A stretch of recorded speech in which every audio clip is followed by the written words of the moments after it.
Somali insanlar yapmadı. Sanki bir zaten oluyor yerinde. Umutlar ses veriyor.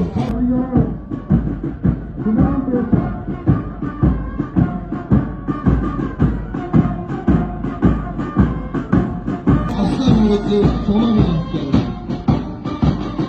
Başkan Primakon'da hatta hadi görünürse Gavat, Süleyman Sakış'ın Hadi Somali'ye ve Hosna Okul'un Sırası'nı bırak. Kuyuya söyledi beraber de Koya'ya söylüyor. Bir konu koyuyor. Bir konu yürüyor. Daha bir kere nasıl affedilsin? Sıçrap yapılamle. Bu aleyhine. Daha bir kere söyleyiciler bir sınavlı. Kuyu'nun boyunu koyuyor. Bir konu söylüyor. Aferin واحد بداية. بداية سلك الحجانة. بداية إن هذا لك الصومالية.